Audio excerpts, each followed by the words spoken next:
এই গুনাহটা কি তুই করেছিস, এই অন্যায়টা কি তুই করেছিস, এই পাপটা কি তুই করেছিস। বান্দার মনে পড়ে যাবে, আল্লাহ এই অন্যায়টা আমি করে ফেলেছি, আল্লাহ এই গুনাহটা আমি করে ফেলেছি, আল্লাহ আল্লাহ পাক তুমি আমায় জাহান্নামায় দিও না।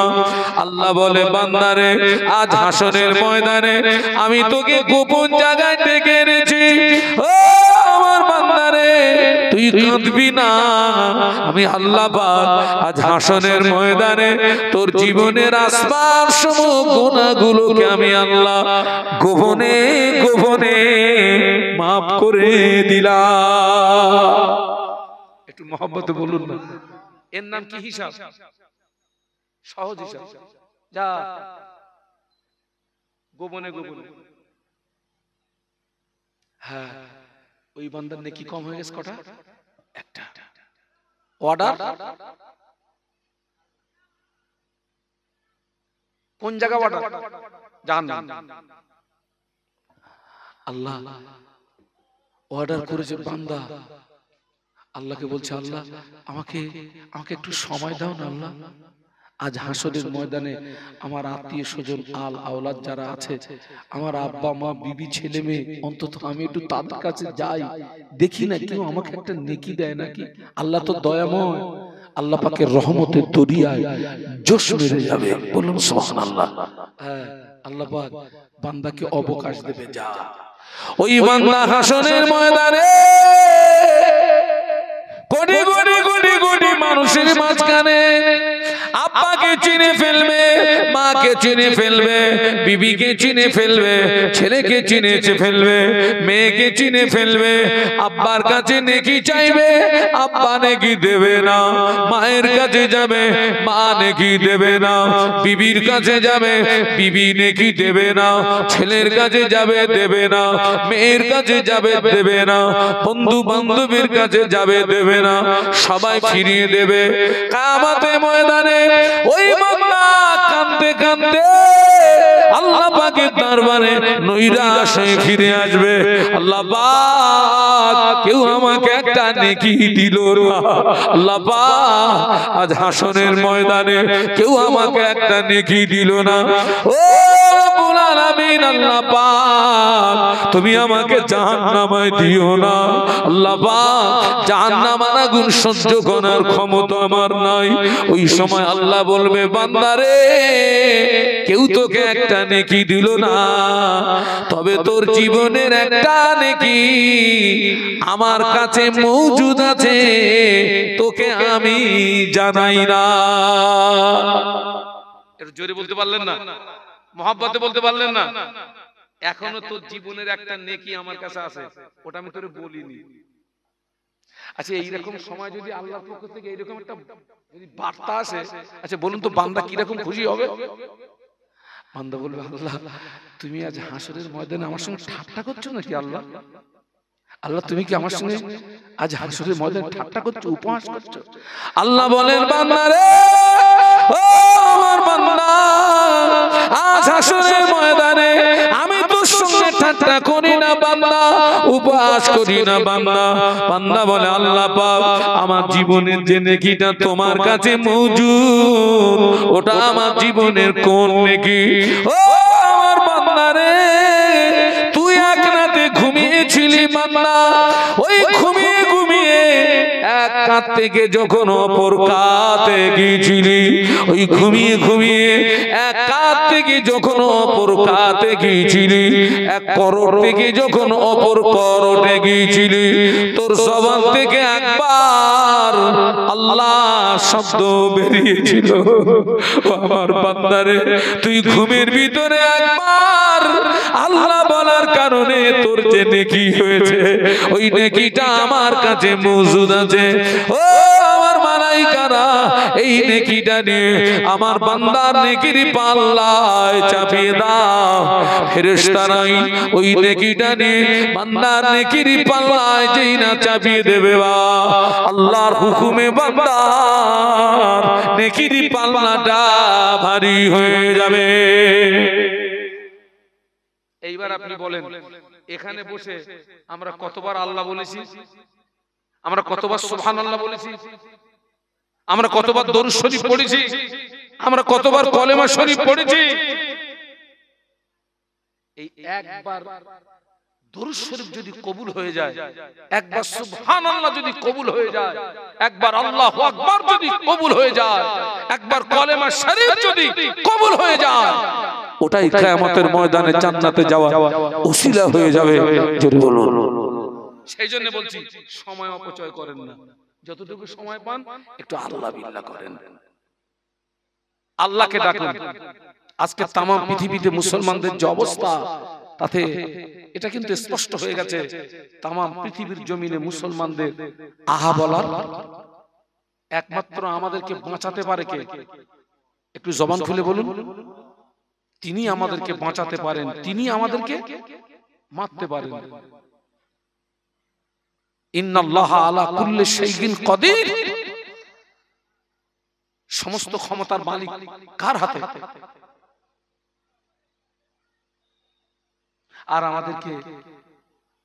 আর আমাদেরকে জেগে ঘুমানোর সময় আর নেই। যতটুকু সময় পান একটু আল্লাহকে ডাকুন, আল্লাহকে ডাকুন।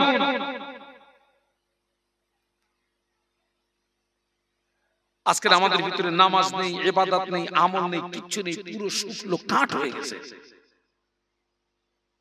বাস্তব বলছি না, বাস্তব বলছি। মসজিদের পাশে বসে আমরা বন্ধু বান্ধবের সঙ্গে গল্প করে ইচ্ছা করে নামাজ ছেড়ে দিই। বাস্তব না বাস্তব? আজকের অধিকাংশ মাহফিল গুলো এখন তো মাহফিল মানে কুটুম্বিতে করার একটা কি, এখন মাহফিল হলে 14 গোষ্ঠীর কুটুম দাওয়াত করতে হয়। হ্যাঁ, কত গোষ্ঠীর বলেছি? 14 গোষ্ঠীর কুটুম। ওই কুটুম থাকাবে না হুজুর থাকাবে? হ্যাঁ, শ্বশুর শাশুড়ির খেদমত, শালা শালি এসেছে ওদের খেদমত। বাবা খবর নিয়ে দেখেন অধিকাংশ মাহফিলে ওই মায়েরা কুটুম্বিতে, আপনার বাড়িতে মেহমান আসলে, কুটুম আসলে তাদেরকে বাবা মেহমানদারি করতে হবে তো, খাওয়াতে হবে তো। খবর নিয়ে দেখবেন ওই বাড়ির অধিকাংশ মহিলারা কিন্তু এশার নামাজ পড়েনি। এশার নামাজ না পড়ে কি করতেছে? খেদমত করতেছে। লাভ হলো না লস হলো? একটু জোরে বলো খোকা। তোমার 1 টাকা হারিয়ে গেছে, তুমি 3 টাকার মোমবাতি কিনে খুঁজতেছো। হারিয়ে গেছে কত? 1 টাকা মোমবাতির দাম। লস হচ্ছে না? মেহমানদারি করুন, নিজের আখিরাতটাকে নষ্ট করে নয়। এশার নামাজটা আদায় করুন, এশার নামাজটা পড়ুন।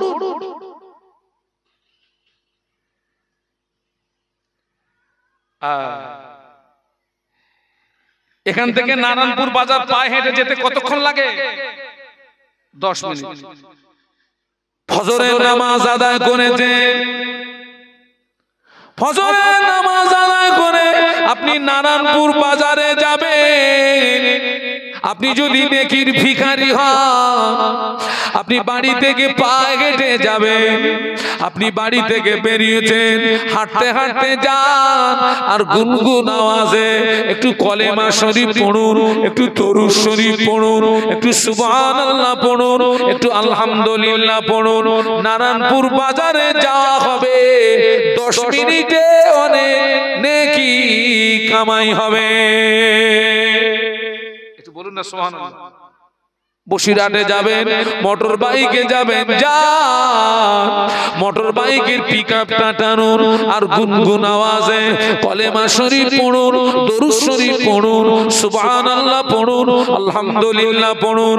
দেখতে পাওয়া যাবে আপনার জায়গায় যাওয়া হবে, আল্লাহর রাস্তে নেকি কামাই হবে।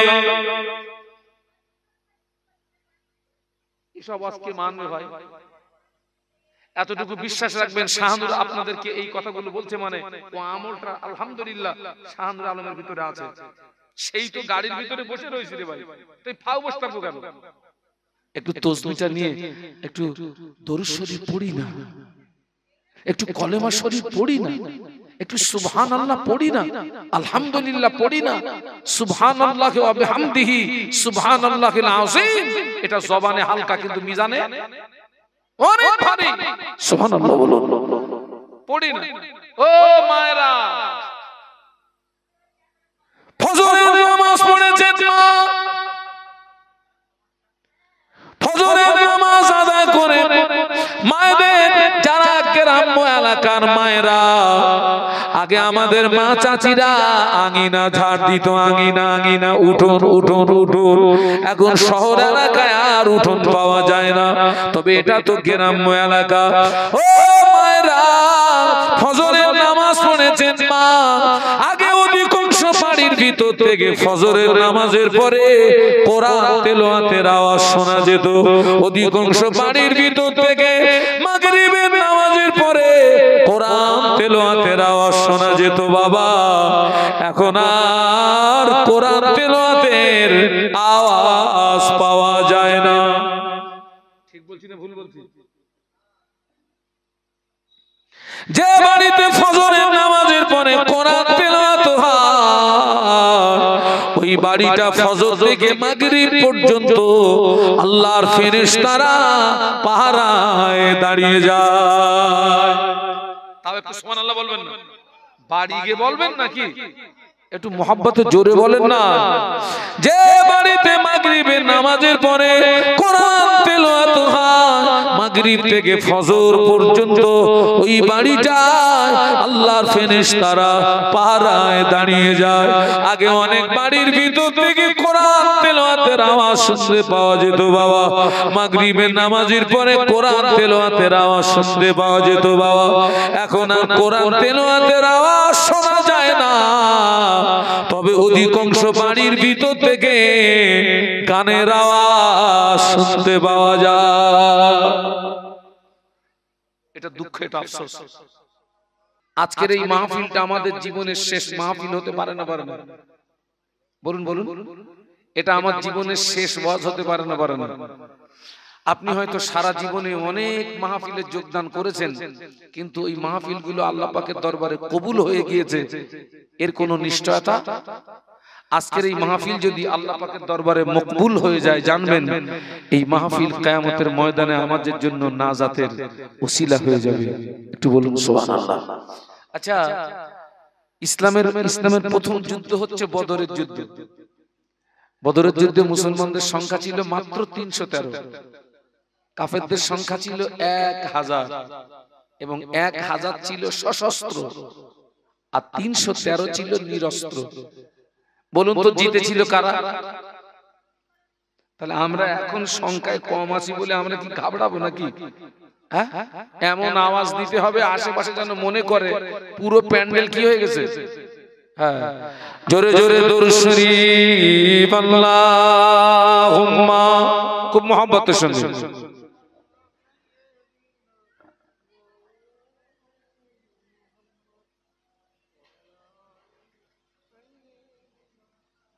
না হয়নি ভাই, হয়নি। আরেকটু মহব্বতের সঙ্গে আমরা আরেকটু আওয়াজ দিয়ে পড়ি, আল্লাহুম্মা সাল্লি আলা সাইয়্যিদিনা মাওলানা মুহাম্মদ ওয়া আলা আলিহি। মাশাআল্লাহ। চন্দ্র সূর্য গ্রহ তারা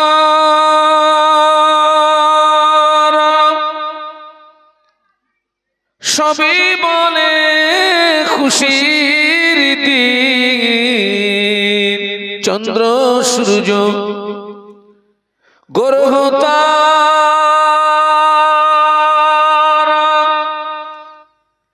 সবই বলে খুশির দিন। প্রথম যিনি তাসবিহ পড়েন রহমাতুল লিল আলামিন। আল্লাহুম্মা, মোহব্বতে মোহব্বতে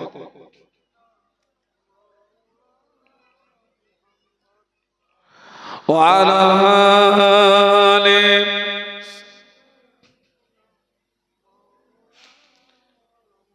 এইবারে বলি আল্লাহু আকবার। খোকা তোরা এত স্লো কেন বলদিন? ইয়ম তো তোরা, হ্যাঁ আমি একটা হাই সুগারের রোগী, তো আমার তো মনে হচ্ছে তোদের সব সুগার 300-400 করে সুগার, তোদের সব চিচি করতেছিস কেন? জবান খুলে বলো আল্লাহু আকবার। বাংলা মানে কি? হ্যাঁ, এটা মাথায় রাখতে হবে। সূরা ফাতিহায় আল্লাহ কি বলছেন? আলহামদুলিল্লাহি রাব্বিল আলামিন। এক নাম্বার জগৎ হলো রূহের জগৎ, দুই নাম্বার জগৎ হলো মায়ের পেট, তিন নাম্বার জগৎ হলো দুনিয়া, চতুর্থ নাম্বার জগৎ হলো কবর। কবর শেষ জগৎ নয়, মাটির নিচে রয়েছে অসংখ্য জগৎ। বলুন আল্লাহু আকবার। এক নাম্বার জগৎ কোনটা বলেছি? দুই নাম্বার, তিন নাম্বার দুনিয়া, চার নাম্বার যেন ভুলে যাবেন না। ওই বরফ যেমন কারখানা থেকে বার করে উন্মুক্ত বাতাসে রাখলে বরফ কি হয়? গলে যায়। আল্লাহ আমাদেরকে ওই রূহের জগৎ থেকে যখন মায়ের গর্ভ নামক জগতে এনেছিলেন, ওই মায়ের পেটে থাকাকালীন এই দুনিয়ার জগতে কতদিন থাকবো সেই সময় সীমাটা আল্লাহ নির্ধারিত করে দিয়েছিলেন মায়ের পেটে থাকাকালীন। এখন আপনাদেরকে বোঝানোর জন্য বলছি, আল্লাহ সময় নির্ধারিত করে দিয়েছেন 60 বছর। কোথায় থাকার জন্য? দুনিয়ায়। ঠিক আমাদের ভূমিষ্ঠ হওয়ার 3 দিন আগে এক শ্রেণীর ফেরেশতা, ওই ফেরেশতাদের নাম হচ্ছে মালাকুল আরহাম।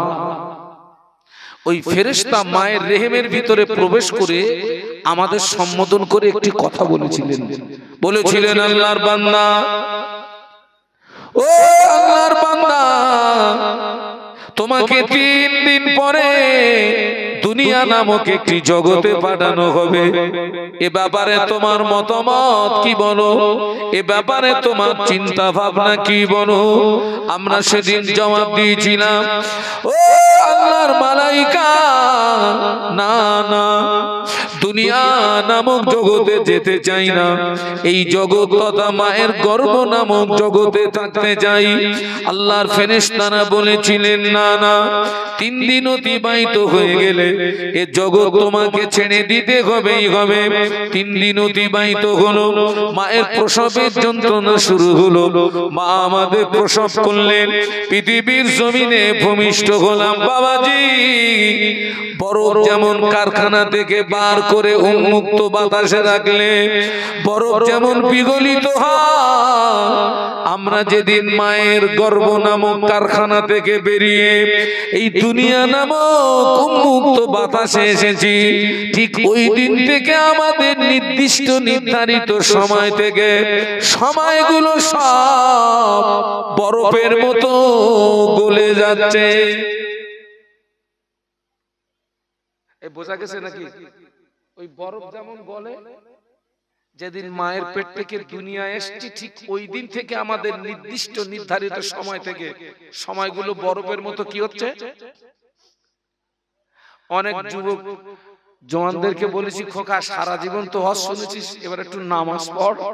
তা বলতেছে, হুজুর এখন উঠতি বয়স, বাদ মে দেখলুম না। আবার কেউ কেউ বলতেছে, হুজুর এখনো আমার বিয়ে হয়নি। তার মানে এদের ভিতরে এরকম একটা কুধারণা লুকিয়ে, যে বিয়ে না হওয়া পর্যন্ত মনে হয় নামাজ না পড়লে কোনো গুনাহ হয় না। আচ্ছা, ও যে বিয়ে করে তারপরে নামাজি হইয়ে মরবে, এরকম কোন গ্যারান্টি কাট আছে?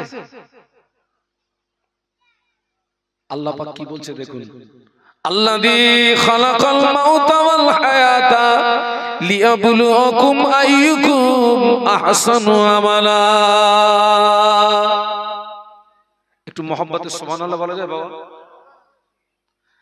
আল্লাযী খালাকাল মাউতা ওয়াল হায়াতা লিয়াবলুয়াকুম আইয়ুকুম আহসানু আমালা।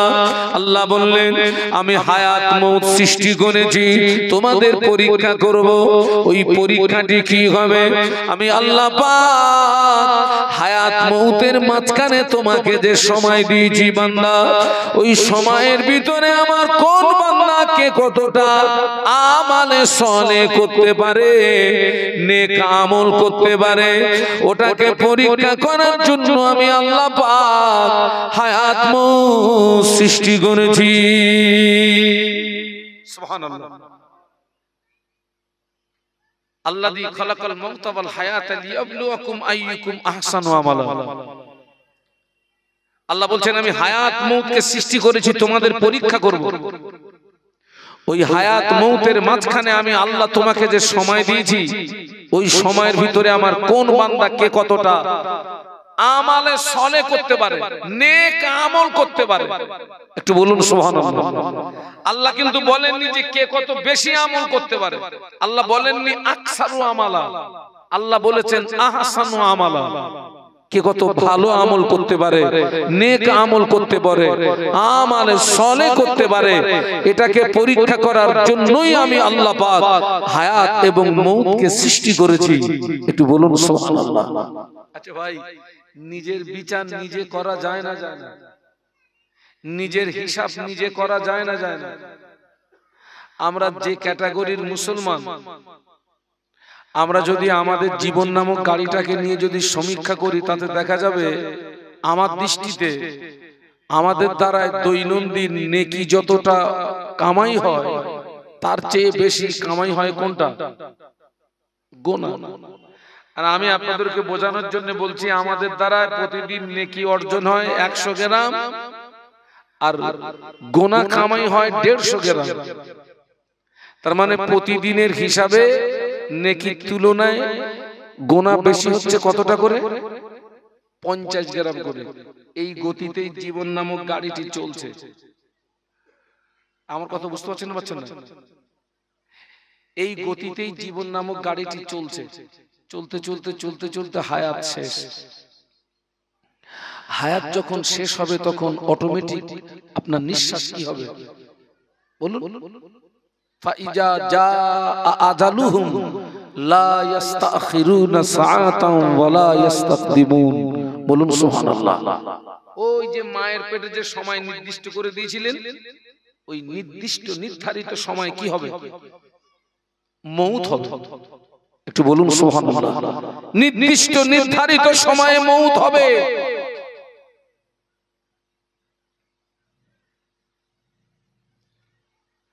আপনারা দেখেছেন অনেক মুমূর্ষু মানুষ গলার কাছে ঘড় ঘড় করে আওয়াজ হচ্ছে, পাশে ছেলেটা বসে আব্বার গালে 1 চামচ পানি দিচ্ছে, মেয়েটা পাশে বসে আব্বার গালে 1 চামচ পানি দিচ্ছে। ছেলে মেয়ের উদ্দেশ্য, ছেলে চিন্তা করছে আমার হাতের পানি খেয়ে যদি আব্বার মউত হয়, অন্তত আমি বলতে পারবো যে আমার হাতের শেষ পানিটা আব্বা পান করেছেন। মেয়েরও টার্গেট ওই, কিন্তু দেখা যাচ্ছে ছেলেও পানি দিচ্ছে, মেয়েও পানি দিচ্ছে, কিন্তু পানি ভিতরে যাচ্ছে না, এই গালের 2 কিনারা দিয়ে জমিনে পড়ে যাচ্ছে। এরকম চিত্র, এরকম দৃশ্য আপনারা কম বেশি দেখেছেন না দেখেন? আচ্ছা ভাই, পানি দিচ্ছে তো ভিতরে যাচ্ছে না কেন বলুন তো? বলুন বলুন। হায়াত শেষ মনে রুজি শেষ। ওই বান্দা পৃথিবীর 1 ফোঁটা পানি গিলতে পারবে না। সুবহানাল্লাহ বলুন। হায়াত শেষ মানে কি শেষ বলুন? আপনি বলবেন হুজুর গাল দিয়ে যদি না যা। এখান থেকে 2 দিন আগে আমার মাহফিল ছিল কীর্তিপুর মাঠপাড়া, এইদিকে তো নাকি বাগজোলা কীর্তিপুর মাঠপাড়া। যে বাড়িতে আমার বসার জায়গা ছিল, ওই বাড়িওয়ালাটা কঠিন রোগে আক্রান্ত, কয়েক মাস মুখ দিয়ে আর খেতে পারে না। আমাকে দেখালো পেটটা কাটা, ওই পেটের ভিতরে একটা পাইপ লাগানো, ওই পাইপ দিয়ে তাকে খেতে হয়, জবান দিয়ে খেতে পারে না। আমি দাঁড়িয়ে কেঁদে ফেললাম, আল্লাহ আপনি আমাকে ভালো রেখেছেন, আলহামদুলিল্লাহ। আপনি যদি মনে করেন আব্বার গাল দিয়ে যাচ্ছে না, অনেক সময় দেখা যায় হসপিটালে দেখেছি অনেক রোগী আছে যারা গাল দিয়ে খেতে পারে না, নাকের ভিতর দিয়ে পাইপ দিয়ে উপরে একটা ঢাকনা মতো থাকে, তরল জাতীয় খানা দিয়ে পুশ করে ডাইরেক্ট ভিতরে চালিয়ে দেওয়া হয়। আপনি যদি বলেন হুজুর আব্বা যদি গাল দিয়ে না যায়, আমি নাকের ভিতর দিয়ে ডাইরেক্ট ভিতরে চালিয়ে দেবো। যদিও আপনি দেন, আপনি যদি 100 গ্রাম খাদ্য ডাইরেক্ট যদি আপনার আব্বার ভিতরে পুশ করে দেন, আপনার আব্বা 200 গ্রাম বমি করবে। দেবেন 100 গ্রাম, কিন্তু বার করবে কতটা? 200 গ্রাম। লাভ না লস? এই পৃথিবীর জমিনে সময় যারা অপচয় করেছে, সময় যারা নষ্ট করেছে, এই পৃথিবীর জমিনে অনেক মানুষ তারা গাদ্দারি করে আল্লাহর জান্নাত ভালো লাগে না, নকল জান্নাত তৈরি করেছে। পৃথিবীর জমিনে আজ পর্যন্ত কেউ আল্লাহর নাফরমানি করে মূল টার্গেটে পৌঁছাতে পারে না, তার আগে আজরাইল হাজির হয়ে যায়। আপনারা ইতিহাস লক্ষ্য করুন, আজ পর্যন্ত কেউ আল্লাহর নাফরমানি করে তার মূল টার্গেটে পৌঁছাতে পারেনি, তার আগে বলুন, তার আগে কি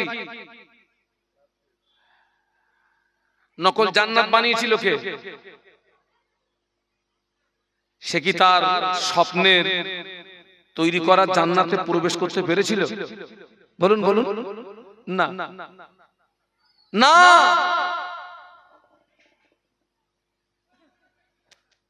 আপনারা দেখবেন আমাদের এই ছেলেরা আমার দিকে তাকান।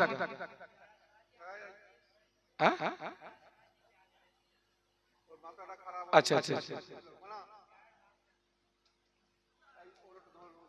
ঠিক আছে ঠিক আছে বাবা, একবার দরুদ শরীফ আল্লাহুম্মা সাল্লি আলা।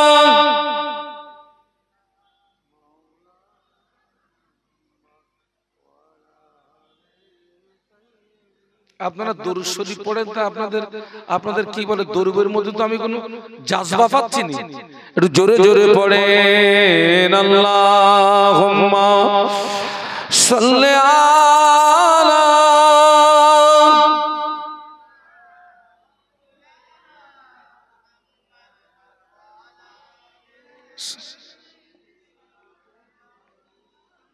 সাদ্দাত নকল জান্নাত বানানো, আল্লাহ পাক মুমিনদের জন্য যে জান্নাত তৈরি করে রেখেছেন, এই জান্নাত পৃথিবীর কোন আল্লাহ মুমিনদের জন্য যে জান্নাত তৈরি করে রেখেছেন, এই জান্নাতটা কেমন কোন অত্যকরণ ধারণার ভিতরেও বলুন বলুন আনতে পারবে না। শুধু তাই নয়, আল্লাহ পাক তার মুমিন বান্দাদের জন্য জান্নাতে দেখেন পৃথিবীর জমিনে একটা পুরুষ একই সঙ্গে 4টের বেশি মহিলাকে বিয়ে করতে পারবে না। এই বিধান যে আল্লাহর, সেই আল্লাহ পাকের বিধান হচ্ছে আল্লাহ পাক যারা আমল করে ঈমান নিয়ে মরবে আল্লাহ তাদের জান্নাত দেবে, আর আল্লাহ পাক একটা মুমিনকে জান্নাতে 70টা করে হুর দান করবে। একটু জোরে বলুন, একটু মহব্বতে বলুন। হ্যাঁ, তো আমার ভাইরা সাদ্দাত খুব অনুনয় বিনয় করেছিল, আমাকে একটু সময় দাও, আমার স্বপ্নের জান্নাতে আমি একটু প্রবেশ করব, একটু সময়। সাদ্দাতের দরখাস্ত কি আল্লাহ কবুল করেছিলেন? বলুন বলুন। কবুল হয়নি। এই পৃথিবীর জমিনে নির্দিষ্ট সময় ছাড়া 1 মিনিট অতিরিক্ত সময় কাউকে দেওয়া হয়নি, কিয়ামত পর্যন্ত কাউকে দেওয়া হবে না। একমাত্র একজন ব্যক্তির জন্য স্পেশাল পাওয়ার, তিনি হচ্ছেন বিশ্বনবী মুহাম্মদুর রাসূলুল্লাহ সাল্লাল্লাহু আলাইহি ওয়াসাল্লাম। একটু বলুন সুবহানাল্লাহ। আল্লাহ পাক বিশ্বনবীর ইচ্ছার উপরে ছেড়ে দিয়েছিলেন, একটু বলুন না সুবহানাল্লাহ। আল্লাহ পাক আমাদের নবীর ইচ্ছার উপরে ছেড়ে দিয়েছিলেন। হাবিব যদি মনে করে আমার কাছে আসতে পারেন, হাবিব যদি মনে করেন পৃথিবীর জমিনে থাকতে পারেন, একটু বলুন সুবহানাল্লাহ। এই পাওয়ারটা আর তামাম পৃথিবীর অন্য কোন নবী রাসূলকে দেওয়া হবেও না। আমাদের নবীর ইন্তেকালের সময়ে আল্লাহ পাক ফেরেশতা আজরাইল আলাইহিস সালামকে পাঠিয়ে দিলেন, আজরাইল আমার হাবিবের কাছে চলে যাও, আমার হাবিবকে গিয়ে বলো আমার হাবিব যদি আমার কাছে আসতে চায় আমার হাবিবের রূহটাকে কবজা করবে, হাবিব যদি আসতে না চায় বেয়াদবি করবে না, ফিরে চলে আসবে। একটু বলুন না সুবহানাল্লাহ। সাদ্দাত খুব অনুনয় বিনয় করেছিল, হলো না। আপনারা দেখবেন আমাদের ঘরে আনাচে কানাচে ওই ঠিক ওই রকম বয়সের ছেলেরা মেয়েরা দেখবেন খেলা করে, ওদের ভিতরে কেউ আব্বা সাজে, কেউ মা সাজে, কেউ ছেলে সাজে, কেউ মেয়ে সাজে, রাস্তার ধুলি বালু নিয়ে ভাত রান্না করে, গাছের লতা পাতা ছিঁড়ে কি বানায়, সবজি বানায়। আপনারা কোনদিন প্র্যাকটিক্যালে দেখেছেন? তুমুল খেলা হচ্ছে, কেউ কাটতেছে, কেউ নাড়তেছে, কেউ জাল দিচ্ছে, যেন মনে হচ্ছে কয়েক কোটি লোক খাবে। রান্না হয়ে গেছে, কলার পাতা ছিঁড়ে বিচি দিয়ে 303 চালের ভাত এক মুঠো করে মেরে দিয়েছে, তার উপরে ওই কি বলে লতা পাতা সবজি। ওদের ভিতরে আবার রাগারাগি হয়, আমি খাবো না তুই খা, আর একজন বলবে না না আমি খাবো না তুই যা। একটু একটু বাচ্চাদের মধ্যে ওরা তো দুনিয়ার খেলায় মশগুল হয়ে গেছে। কোন খেলায় বলুন তো, সবাই মিলে বলুন। ওদের মনে তো আখিরাত, আখিরাত কি, কবর কি, হাসর কি, মিজান কি, ওদের ভিতরে কিছু নেই। ওরা দুনিয়ার খেলায় মশগুল। কিন্তু ওই ছেলেটা আসল পিতা, যে ওই ছেলেটার আসল পিতা একবার যদি পিছন দিক দিয়ে আওয়াজ দেয় বাবা আব্দুস সালাম আয় রে বাবা তোর নানুর বাড়ি যাব, ওই ছেলেটা তখন সাথীদের বলবে ও আমার সঙ্গী সাথীরা, থাকলো তোদের ভাতের হাঁড়ি, চললাম আমি নানার বাড়ি। বাস্তব বললাম না বাস্তব বললাম? নানার বাড়ির কথা বললেও কি খেলবে না পালাবে? এই থাকলো হাঁটলো। ওই মেয়েটার আসল মা পিছন দিক দিয়ে যদি একবার আওয়াজ দেয় ও মা ফাতেমা আয় রে মা তোর নানুজির বাড়ি যাব, ওই সময় ওই মেয়েটা সাথীদের বলে ও আমার সঙ্গী সাথীরা, থাকলো তোদের সবজির হাঁড়ি, চললাম আমি নানার বাড়ি।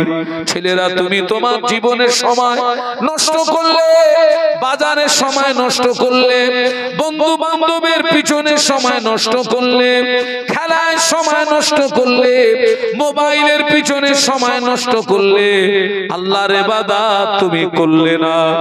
আজরাইলের ডাক যেদিন আসবে তোমার সেদিন বক্তব্য হবে থাকলো তোদের ভাতের হাঁড়ি, চললাম আমি আসল বাড়ি। আসল বাড়ি কোনটা? আমার ভাইরা, জওয়ান যুবকেরা, আমি আমার স্বল্প জ্ঞানে আপনাদেরকে শুধু একটা বিষয় বোঝাতে চাচ্ছি, সময়ের গুরুত্ব। আমি আপনাদেরকে কি বোঝাতে চাচ্ছি বলুন তো?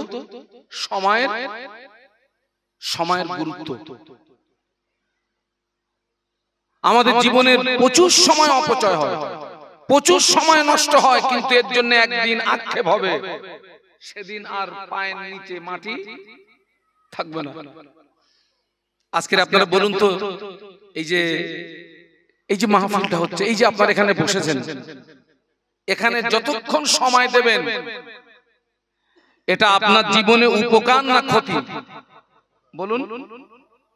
এই যে আপনারা এখানে বসে আছেন, আল্লাহ চাইলে আমাদের জীবনের সগীরা গুনাহ আল্লাহ মাফ করে দেবে। এখান থেকে তওবা করে বাড়ি গেলে আল্লাহ পাক আমাদের জীবনের কবিরা গুনাহ মাফ করে দেবেন। আপনি এখানে যতক্ষণ বসে থাকবেন, রাসূলুল্লাহর ভাষা এটা হচ্ছে জান্নাতের বাগান। একটু বলুন সুবহানাল্লাহ। আরে ভাই, দুঃখ কষ্ট, আজকে আমার ছেলেরা, আমার নওজওয়ানেরা অক্লান্ত পরিশ্রম করে তারা একটা মাহফিল দিতে গেলে আপনার কত কষ্ট জানেন। এরা পাগলের মতো ছুটে ছুটে আজকের মাহফিলটা দিয়েছে। আহারে, এরা যদি মাহফিল না দিয়ে শুধু এখানে একটা, এরা আলেমদের দাওয়াত না করে শুধু একটা মহিলার দাওয়াত করবে, ও শুধু এসে এখানে একটু ড্যান্স মারবে, মাল সব আসবে না? আসবে না? এই প্যান্ডেল লাগবে, তাবারুক লাগবে, এই নিচে বসার জন্য চট লাগবে, মাল সব হাজির। তাহলে নিশ্চয়ই তাদের কাছে এই মাহফিলের চেয়ে ওইটার মর্যাদা কি বেশি? আল্লাহ ওদেরকে হেদায়েত দান করুন, আমিন। নায়িকার দিকে তাকাবি, জিনার গুনাহ হবে। আর আলেম যদি হাক্কানি আলেম হয়, হাক্কানি আলেমের চেহারার দিকে তাকাবি, আল্লাহ তোর জীবনের সগীরা গুনাহ মাফ করে দেবে। একটু বলুন সুবহানাল্লাহ।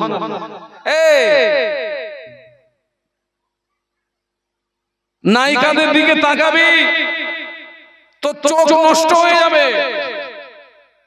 আলেমদের চেহারার দিকে তাকাবি, আল্লাহ চাইলে তোর চোখের জ্যোতি বাড়বে। সুবহানাল্লাহ বলো। তবে আমি বলেছি, সে আলেমটা কি আলেম হওয়া চাই? হাক্কানি আলেম হওয়া চাই। হাক্কানি আলেমের চেহারার দিকে তাকালে আল্লাহ পাক জীবনের সগীরা গুনাহকে maaf করে দেন। বলুন সুবহানাল্লাহ। কত সুন্দর একটা জায়গা। বিশ্বাস করুন, আমরা কিন্তু এই জায়গার মর্যাদা হারিয়ে ফেলেছি, হারিয়ে ফেলেছি। আল্লাহ রাসূল সাল্লাল্লাহু আলাইহি ওয়াসাল্লাম আপনার মদিনা শরীফের জান্নাতের একটা টুকরা আছে যেটাকে বলা হয় রিয়াজুল জান্নাহ বলা হয়। কি বলা হয়? রিয়াজুল জান্নাহ। আগে ওই রিয়াজুল জান্নাহে হাজীদেরকে যেতে 2-10 ঘন্টা ইন্তজার করতে হতো। 2-10 ঘন্টা অপেক্ষা করার পরে কোন হাজী যেতে পারতেন, আবার কোন হাজী, এই গত বছর থেকে দেখলাম সৌদি সরকার এমন নিয়ম করেছে, নারী পুরুষ সবাই 5 মিনিট হলে 10 মিনিট হলেও সবাই ওই জায়গাতে পৌঁছাতে পারবে। আলহামদুলিল্লাহ। তো মানুষ সেখানে ঘন্টার পরে ঘন্টা ইন্তজার করে। এত সুন্দর একটা মাহফিল হচ্ছে। আল্লাহ ওদেরকে হেদায়েত দেন। বলুন আল্লাহুম্মা আমিন। এই যে সময়টা এখানে ব্যয় করছেন, এই সময়ের জন্য আল্লাহর দরবারে আপনাকে কৈফিয়ত দিতে হবে না, বরং আল্লাহ চাইলে এই সময়টা কিয়ামতের ময়দানে নাজাতের ওসিলা হয়ে যেতে পারে। বলুন সুবহানাল্লাহ।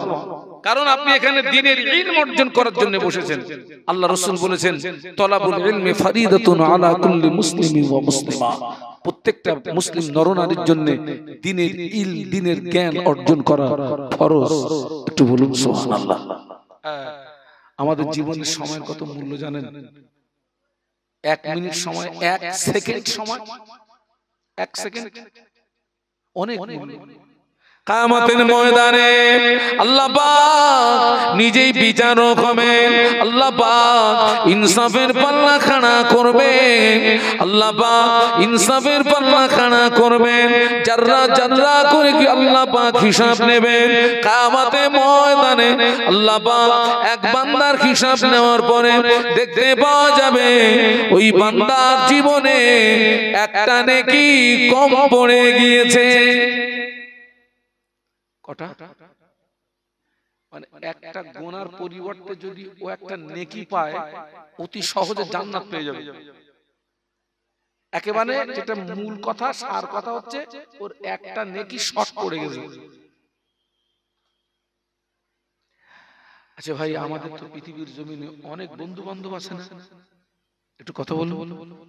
আল্লাহ আমাকে একটা ছেলে দিয়েছে, আল্লাহ আমাকে একটা মেয়ে দিয়েছে। আমি প্রতিদিন মাহফিলে বার হই, আমার ওই মেয়েটা আমার 2 গালে চুমু দেয়,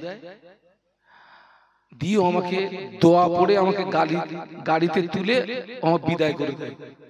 এ একেবারে আল্লাহ পাকের শান, প্রতিনিয়ত আমি ওকে অন্তর দিয়ে ভালোবাসি। ওই মেয়ে যদি আমার সামনে দাঁড়িয়ে কাঁদে, আমি বাপ হয়ে কি আমার ওই মেয়ের চোখের পানি সহ্য করতে পারবো? বলুন বলুন বলুন। না, আমার ছেলে যদি আমার সামনে কাঁদে, আমি কি আমার ছেলের চোখের পানি সহ্য করতে পারবো? ছেলে কিয়ামতের ময়দানে ওই মেয়ে ওই ছেলের চোখের পানির মূল্য আপনার আমার কাছে থাকবে কি? কিয়ামতের ময়দানে আমাদের মাথার উপরে যে সূর্য, এই সূর্যের 12টি মুখ হবে, আরো 11টা বেশি হবে। সূর্যের তাপে জমিনটা পুড়ে লাল তামা হয়ে যাবে। তামাম হাসরবাসীর মাথার কিনু টকবক টকবক টকবক টকবক করে পুড়তে থাকবে। কারো নাক দিয়ে, কারো কান দিয়ে, কারো চোখ দিয়ে মাথা কিনুগুলো বজবজ বজবজ বজবজ করে বেরোতে থাকবে। কিয়ামতের ময়দানে একটি আওয়াজ শুনতে পাওয়া যাবে, পানি পানি পানি পানি। বলুন আল্লাহু আকবার। হাসরবাসীদের জিভটা বেরিয়ে নাভি স্থল পর্যন্ত চলে আসবে। জিভটা কুকুরের মতো নাভি স্থল পর্যন্ত চলে আসবে। তামাম হাসর জুড়ে একটি আওয়াজ, পানি পানি পানি পানি। কিয়ামতের ময়দানে জমিনটা পুড়ে লাল তামা হয়ে যাবে। দেখতে পাওয়া যাবে সন্তানকে জমিনে শুইয়ে দিয়ে পিতা সন্তানের বুকের উপরে পা দিয়ে দাঁড়াতেও কুণ্ঠিত বোধ করবে না। পিতার মনে চিন্তা এটাই থাকবে, সন্তানের কষ্ট হয় গো, আমার যেন কষ্ট। বলুন আল্লাহ পাক কোরআন শরীফের মধ্যে বলেছেন, ইয়াউমা ইয়াফিরুল মারউ মিন আখিহি ওয়া উম্মিহি ওয়া আবিহি ওয়া সাহিবাতিহি ওয়া বানি। একটু বলুন না সুবহানাল্লাহ, একটু মহব্বতে বলুন না। ইয়াউমা ইয়াফিরুল মারউ মিন আখিহি ওয়া উম্মিহি ওয়া আবিহি ওয়া সাহিবাতিহি ওয়া বানি। আখি মনে ভাই, উম্মুন মনে মা, আবি মনে পিতা। কিয়ামতের ময়দানে একজন আরেকজন থেকে হারিয়ে যাবে, পালিয়ে যাবে। কিয়ামতের ময়দানে একজন আরেকজন থেকে হারিয়ে যাবে, পালিয়ে যাবে। কিয়ামতের ময়দানে এক বান্দার বিচার নিয়ে আল্লাহ পাক দেখবেন, ওর জীবনে একটা নেকি কম হয়ে গিয়েছে। আল্লাহ অর্ডার করে দেবেন, ও আমার বান্দা, তুই আমার জাহান্নামায় চলে যা। কার অর্ডার? খোকা, ওখানে কি বলা যাবে যে আল্লাহ তুমি বলো আমার বিচারটা ঠিক করলে না, যা বলা যাবে? আচ্ছা, কিয়ামতের ময়দানে কি বলা যাবে যে আল্লাহ পার্টির লোক ডাকো? হ্যাঁ, পার্টি। বান্দা থরথর করে কাঁপবে, থরথর করে কাঁপবে, কলিজাটা গলার কাছে। আল্লাহ, আল্লাহ তুমি আমাকে জাহান্নামায় দিও না। আল্লাহ, আল্লাহ তুমি আমাকে জাহান্নামায় দিও না। আল্লাহ, আল্লাহ রাসূল সাল্লাল্লাহু আলাইহি ওয়াসাল্লাম একটা দোয়া খুব বেশি বেশি করতেন, আল্লাহুম্মা হাসিবনি হিসাবান ইয়াসীরা। সকলে আমার সঙ্গে বলুন, আল্লাহুম্মা হাসিবনি হিসাবান ইয়াসীরা। যার বাংলা মানে হলো, আল্লাহ কিয়ামতের ময়দানে তুমি আমার হিসাবটাকে সহজ করে দিও। বলুন আল্লাহুম্মা আমিন। কি করে দিও? এই ছেলে, এই আমার দিকে তাকা, আল্লাহ যদি হিসাব সহজ করে দেয় তোর কপাল ভালো। আল্লাহ যদি মনে করেন যে এর কাছ থেকে আমি কৈফিয়ত নেব, ও জাহান্নাম ছাড়া কোনো,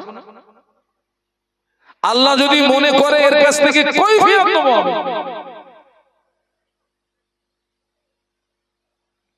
সহজ হিসাব কি রকম জানেন? কিয়ামতের ময়দানে আল্লাহ পাক যার হিসাবকে সহজ করবেন বলে মনে করবে, আল্লাহ পাক ওই বান্দাকে পর্দার আড়ালে ডেকে নিয়ে যাবে। একটু বলুন সুবহানাল্লাহ। আপনারা মনে করুন এটা হচ্ছে হাসরের ময়দান। আল্লাহ যার হিসাবকে সহজ করবেন বলে মনে করবেন, ওকে ডেকে নিয়ে পর্দার আড়ালে একটা গোপন জায়গায় নিয়ে যাবেন। আজকের দুঃখ আফসোস, আমরা ভালো জায়গায় সময় ব্যয় করার তুলনায় খারাপ জায়গায় বেশি কি করি বলুন? সময় ব্যয় করি।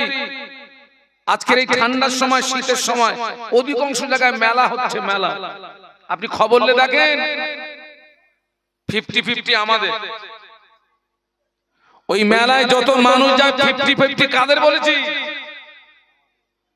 আমাদের। আমাদের মানে কি? সব মুসলিম। এই আমি এখান থেকে কদিন আগে একটা মাহফিল করলাম আপনার আমতলা রোডে, ডায়মন্ড হারবার আমতলা রোড, জায়গাটার নাম মানিকতলা। বাড়িপুরে মেলা হচ্ছে, দেখলাম মুসলমানের মেয়েরা পুরো এক বরখা পরে আপনার মেলা যাচ্ছে, বরখা পরে। আশ্চর্য হয়ে গেল, বরখা পরে মেলায় যাচ্ছে। আল্লাহ পাক ওদেরকে হেদায়েত নসিব করুন, বলুন আল্লাহুম্মা আমিন। আমি আপনাদেরকে একটাই কথা বলতে চাচ্ছি, সেটা হচ্ছে সময় আপনি অপচয় করবেন না। ছোটবেলায় পড়েছিলাম, আজকা কাম কাল পার না ডাল। আজকের কাজটা কালকের জন্য বলুন বলুন ফেলে রেখো না বাবা। আজকের কাজটা কালকের জন্য ফেলে রাখলে কালকের এমন মুসিবত সামনে হাজির হবে, ও কাজা আদায় হবে না বাবা, আদায় হবে না। আল্লাহ পাক হায়াতে রেখেছেন, সুস্থ রেখেছেন, সময়টা আল্লাহর ইবাদতে দেন। সুস্থ থাকতে ইবাদত করো, টাকা থাকতে দান করো। অসুস্থ হয়ে গেলে ইবাদত করার মন মানসিকতা থাকলেও শরীর আর পারবে না বাবা। আমি সেই জন্য তো অনেক মাহফিলে বলি, পারলে মাঝে মাঝে একটু হসপিটালে যাবেন, হসপিটালে যাবেন, মেডিসিন ওয়ার্ডে যাবেন, মেয়েদের ওয়ার্ডে যাবেন না, ছেলেদের ওয়ার্ডে যাবেন। আমি কিন্তু মাঝে মাঝে হসপিটালে যাওয়া লোক। মন যখন খুব দুনিয়ার দিকে আকৃষ্ট হয়, আমি তখন ছুটে হসপিটালে চলে যাই। হসপিটালে যাবেন, বেশি বেশি কবর জিয়ারত করবেন, কবর জিয়ারত করবেন। গিয়ে দেখবেন হসপিটালে এক এক মানুষ এক এক রোগে আক্রান্ত, আর এক এক রোগের কষ্ট এক এক রকম। চোখের দুই কিনারা দিয়ে শুধু পানি গড়াচ্ছে, হাহুতাশ করছে। যারাই ওই বেডে শুয়ে হাহুতাশ করছে, আল্লাহ এইবারে যদি সুস্থ হতে পারতাম, সময় তোমার ইবাদতে কাটাতাম। এতদিন কোথায় ছিলি? আল্লাহ তোকে তো সুস্থ রেখেছিল, তুই তো কাঁসা মেরে লাফাইছিস। ফজরের আজান হয়ে গেল, ও মায়েরা, জামাতের সময় হয়ে গেল। ইমাম সাহেব ইমামের জায়গায় দাঁড়িয়ে গিয়েছে, মুক্তাদি মুক্তাদির জায়গায় দাঁড়িয়ে গিয়েছে। মুক্তাদির ভিতরে একজন মুক্তাদির বয়স 70 বছর, আর একজন মুক্তাদির বয়স 25 বছর। একই ইমাম, একই নামাজ, দুটো মুক্তাদির ভিতরে সব বেশি পাবে কে? কেন?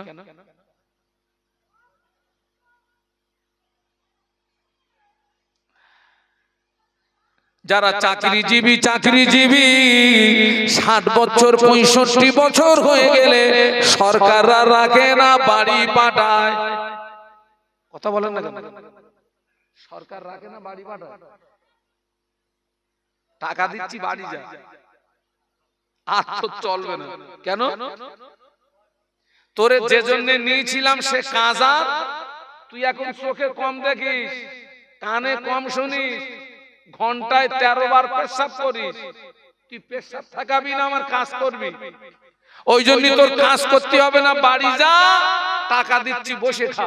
ওই যে কি টাকা দেয়, পেনশন দেয় না, বসে বসে খা। ও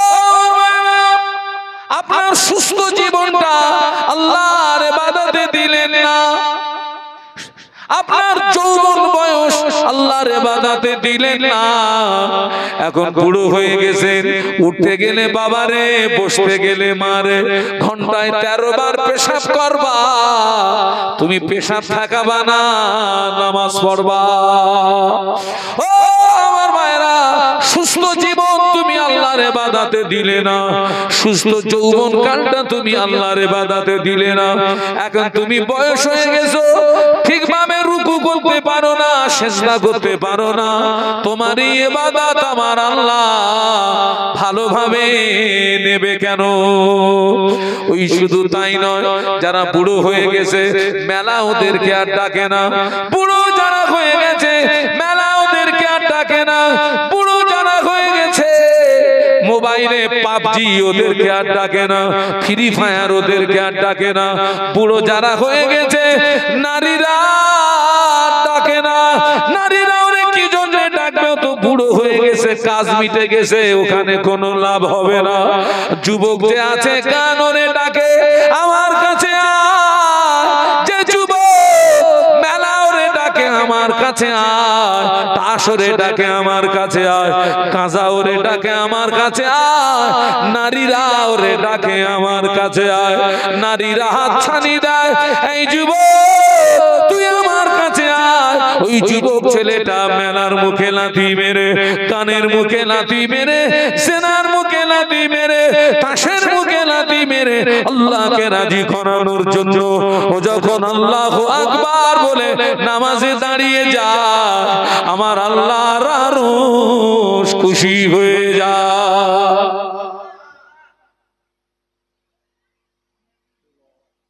যৌবন বয়সটা আল্লাহর ইবাদতে দেওয়া। আজকের অধিকাংশ যুবক ছেলেদের দ্বারা শরীয়ত বিরোধী কাজ সবচেয়ে বেশি হয়, অথচ এই যুবকদের রক্তেই কিন্তু ইসলামের ভিত। কাদের রক্তে বলেছি?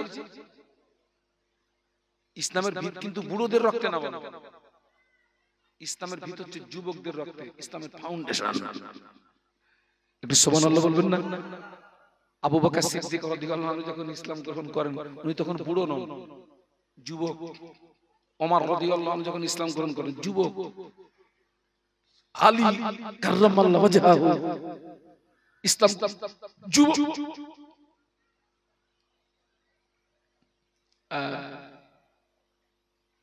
সময় অপচয় করেন না বাবা।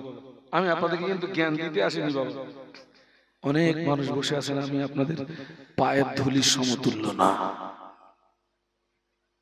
আবার বলছি, জেগে ঘুমানোর সময় আর নেই। যতটুকু সময় পাও আল্লাহ বিল্লাহ করো, আল্লাহর ইবাদত করো।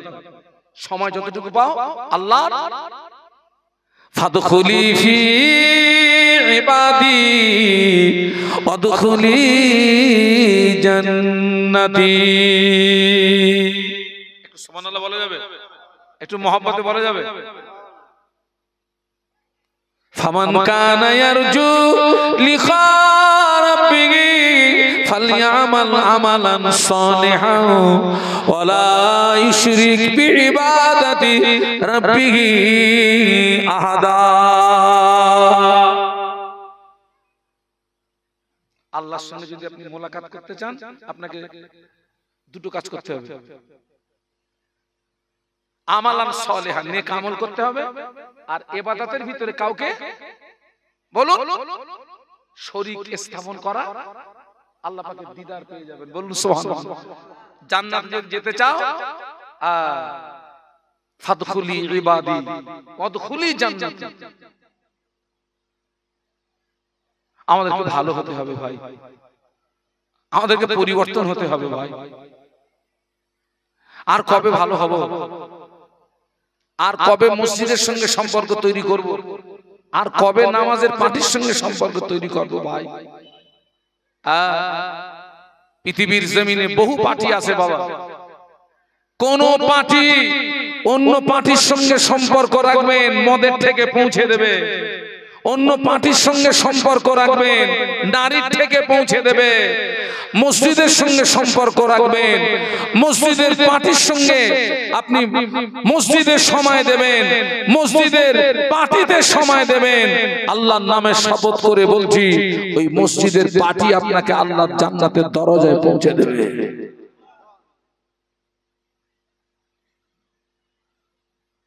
মায়েরা যারা আছেন, মায়েরা আশেপাশে, মাইকটা খুব ভালো মাইক,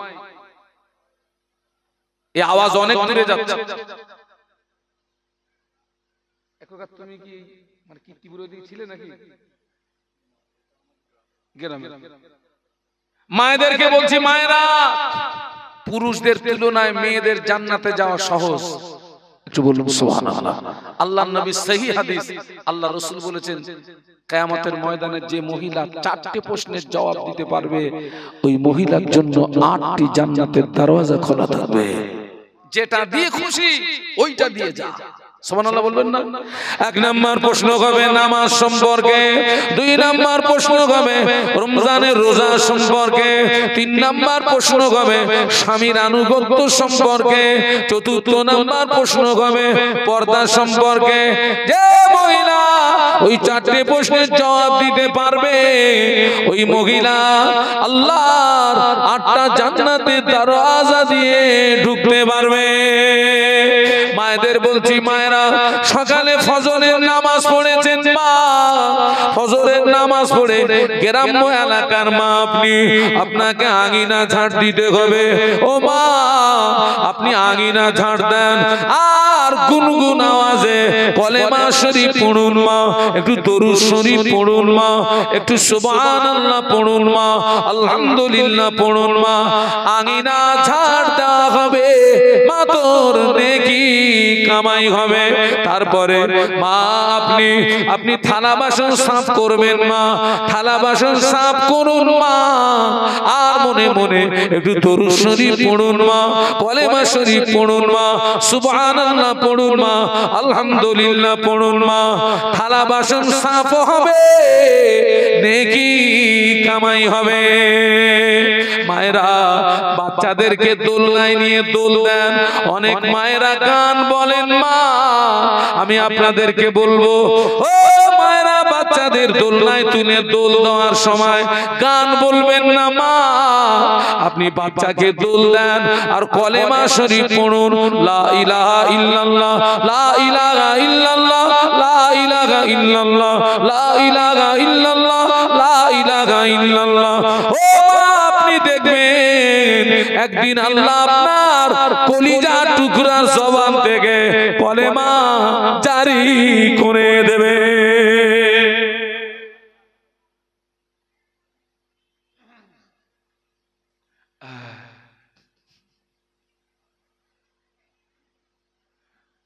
আর ফুরফুরা শরীফের ছোট হুজুর পীর কেবলা রহমাতুল্লাহ আলাইহি ওয়াজ করতে করতে একটা কথা খুব বলতেন, জ্ঞানী যারা বোঝে তারা শুধু শুধু ইশারায়। আমি কি বলতে চাচ্ছি নিশ্চয়ই আপনারা বুঝতে পারছেন ভাই। আবার বলছি, আপনারা নিচে অনেক মানুষ বসে আছেন, আমি আপনাদের পায়ের ধুলির সমতুল্য না। আসমানের নিচে জমিনের উপরে আমার মতো নিকৃষ্ট অধম আর দ্বিতীয়ত কেউ আছে আমার জানা নেই। তবে আপনাদেরকে বলবো, সময় অপচয় করেন না, যতটুকু সমান পান। আপনাদেরকে বলে যাচ্ছি, পারলে প্রতিদিন 100 বার করে দরুদ শরীফ পড়বেন, 100 বার করে কলেমা শরীফ পড়বেন, 100 বার করে সুবহানাল্লাহ পড়বেন, 100 বার করে আলহামদুলিল্লাহ পড়বেন, 100 বার করে আল্লাহু আকবার পড়বেন, 100 বার করে পড়বেন সুবহানাল্লাহি ওয়া বিহামদিহি সুবহানাল্লাহিল আযীম, 100 বার পড়বেন ইয়া আল্লাহু ইয়া রহমানু ইয়া রহিমু ইয়া হাইয়্যু ইয়া কাইয়্যুম পড়বেন। আল্লাহ চাইলে এই সমস্ত তাসবিহগুলো যদি কবুল হয়ে যায় বেটা, কিয়ামতের ময়দানে নাজাতের ওসিলা হয়ে যাবে। উম্মতে মুহাম্মাদিরা হচ্ছে সোনা ব্যবসায়ীর সমতুল্য। যে ব্যবসায় যেমন লাভ, সেই ব্যবসায় তেমন লস। উম্মতে মুহাম্মাদির সামান্য কাজে আল্লাহ নারাজ হয়ে জীবনের আমল বরবাদ করে আল্লাহ তাকে জাহান্নাম দেয়, আবার সামান্য কাজে খুশি হয়ে আল্লাহ তার জীবনের গুনাহ মাফ করে জাহান্নাম হারাম করে দিয়ে রহমতের জান্নাতের মেহমান বানিয়ে দেয়।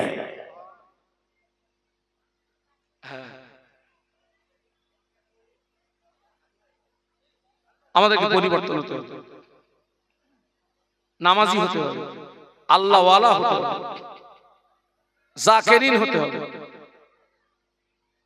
ওয়াজ নসিহত আল্লাহ চাইলে সারা জীবন শোনান, কিন্তু জেনে রাখবেন সারা জীবন যদি ওয়াজ শোনেন, আমল যদি না করেন, বালির বাঁধ তৈরি হবে। আমল বাংলা মানে হচ্ছে বাস্তব জীবনে রূপ দেওয়া, বাস্তব জীবনে রূপ দেওয়া। আমার ছেলেরা আজকের এখানে যারা আমরা আছি সবাই 5 ওয়াক্ত নামাজ পড়বেন। সাপ্তাহিক জুমার নামাজ পড়বেন। এখনো পর্যন্ত আমার সমাজে অনেক পুরুষ এবং অনেক নারীরা 5 ওয়াক্ত নামাজের সঙ্গে সঠিকভাবে সম্পর্ক তৈরি করতে বলুন পারেন।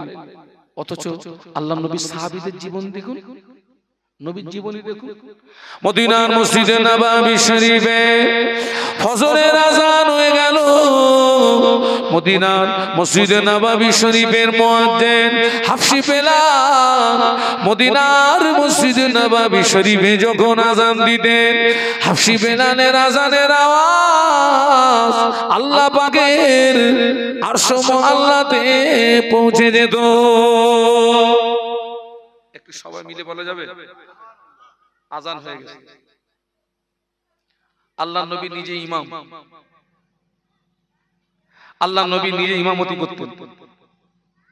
মদিনার মসজিদে নববীতে নামাজ হলো, আল্লাহ নবী প্রত্যেক দিন, আমার দিকে তাকান, প্রতিদিন ফজরের ফরজ নামাজের পরে সাহাবীদেরকে নিয়ে ওয়াজ নসিহত করতেন। আজও দেখবেন যারা মদিনা শরীফে গেছেন, ফজরের নামাজের পরে সব এক এক জায়গায় বসে বসে কি হয়?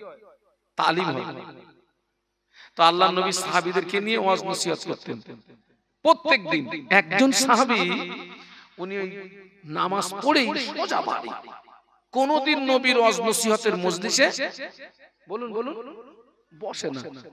নামাজ শেষ, কোনো কথা না, একদম সোজা বাড়ি। অন্য সাহাবীরা ওই সাহাবীর ব্যাপারে নবীর কাছে নালিশ দিলেন, হুজুর আপনার ওই সাহাবীটা কোনদিন আপনার ওয়াজ নসিহতের মজলিসে বসে না, হুজুর কোনদিন বসে না, ওই আপনার পিছনে নামাজ পড়ে চলে যায়। আল্লাহ নবী ওই সাহাবীকে ডাকলেন, ও সাহাবী, কেন তুমি নামাজ পড়ে চলে যাও? কেন আমার ওয়াজ নসিহত শোনো না? ওই সাহাবী আল্লাহ নবীর নূরের বদনে দিকে চেয়ে কেঁদে উঠে বলেছিলেন, ইয়া রাসূলুল্লাহ, হাবিবাল্লাহ, আমি আপনার একজন গরীব সাহাবী। কি সাহাবী? আমি একজন আপনার গরীব সাহাবী। হুজুর আমরা স্বামী স্ত্রী, আমাদের দুইজনের মাঝখানে কাপড় মাত্র একটি। হুজুর আমরা স্বামী স্ত্রী, আমাদের দুইজনের মাঝখানে কাপড় মাত্র একটি। হুজুর আমি যখন মসজিদে আসি, আমার স্ত্রী উলঙ্গ হয়ে গুহার ভিতরে প্রবেশ করে, ওই কাপড়টা পরে আমি নামাজ আদায় করি। আমি নামাজ আদায় করে আপনার ওয়াজ নসিহত যদি শুনতে যাই, সূর্য যদি উদয় হয়ে যায়, আমার বিবির নামাজটা ছুটে যাবে, বিবির নামাজটা কাজা হয়ে যাবে। এই জন্য আমি দেরি না করে জলদি গলিতে বাড়িতে চলে গিয়ে আমি উলঙ্গ হয়ে গুহার ভিতরে প্রবেশ করি। এই কাপড়টা পরে আমার বিবি নামাজ আদায় করে। আমার বিবি উলঙ্গ হয়ে গুহার ভিতরে প্রবেশ করে। এই কাপড়টাকে পরে আমি হালাল রুজি অন্বেষণের জন্য বেরিয়ে যাই। ইয়া রাসূলুল্লাহ, স্বামী স্ত্রীর ভিতরে একটা কাপড় থাকার কারণে আপনার ওয়াজ নসিহত শুনতে পারি না, অমনি বাড়িতে চলে যাই। একটু সুবহানাল্লাহ বলা যাবে? মহব্বতে বলা যাবে? স্বামী স্ত্রী দুজনের মধ্যে কাপড় কটা? নামাজ কাজা আছে? আমরা কি করছি?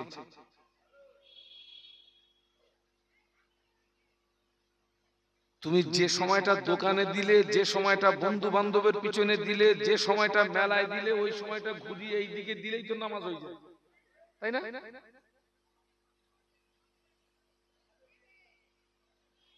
আমরা জন্মেছি মানে মৃত্যু হবে। বাবা কবরে যেতে হবে তো নাকি? হাসরের ময়দানে উঠতে হবে তো নাকি? বাবা পুলসুরাত পার হতে হবে তো নাকি? চিলিয়ে পার হব? যে পুলসুরাত হবে 1500 বছরের রাস্তা, চুলের চেয়ে সরু, তলোয়ারের চেয়ে ধার, কি নিয়ে পার হব? ইবাদত তো কিচ্ছু নেই, আমল তো কিছু নেই। সেই জন্য আপনাদেরকে বলবো অন্তত বাকি জীবনটা এ পর্যন্ত যা হয়ে গেছে স্টপ করুন। এ পর্যন্ত যা হয়ে গেছে গেছে, এই পর্যন্ত স্টপ করুন। অন্তত বাকি জীবনটা অন্তত আপনার জীবনের এই মূল্যবান সময়টা অযথা নষ্ট না করে অন্তত বাকি জীবনটাকে আল্লাহর ইবাদতের ভিতরে যদি অতিবাহিত করতে পারি, অন্তত কিয়ামতের ময়দানে আল্লাহ পাকের দরবারে মুখটা দেখাতে পারবো। আল্লাহ আমাদেরকে তৌফিক দেন, বলুন আল্লাহুম্মা আমিন।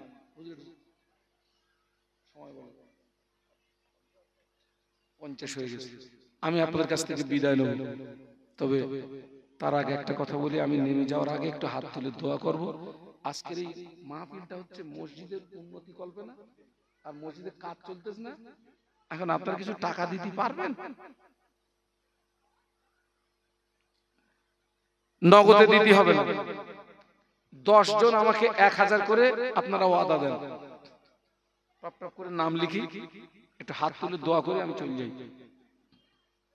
মসজিদে দেবেন, লাভ কি হবে? আল্লাহ রাসূল বলেছেন, মান বানা আলিল্লাহি মসজিদান বানা আল্লাহু লাহু বাইতান ফিল জান্নাহ। বলুন সুবহানাল্লাহ। এক নম্বরে কে আছেন একটু বলুন তো, হাত তুলুন তো, যে হুজুর আমি 1 নম্বরে মসজিদে 1000 টাকা দেব ইনশাআল্লাহ। মসজিদে 1000 টাকা। যিনি নাম্বার 1 হবেন তিনি ধন্য। কে আছেন একটু বলুন। ওই মসজিদের জন্য দেবেন, 1000 দেবেন। আলহামদুলিল্লাহ। আমার ভাই দেবেন 1 নাম্বার। আল্লাহ কবুল করেন। আমি চাইছি 10 জন। 10 জন চাইছি কেন জানেন? ওই 10 এর একটা গুরুত্ব আছে। দিলে আমি বলবো ইনশাআল্লাহ। দিলে আমি বলবো ইনশাআল্লাহ। 2 নাম্বার কে আছেন বলুন।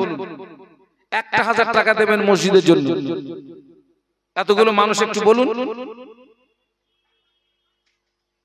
আল্লাহু আকবার। আজকে দিতে হবে না আপনাকে, আপনি ওয়াদা করেন।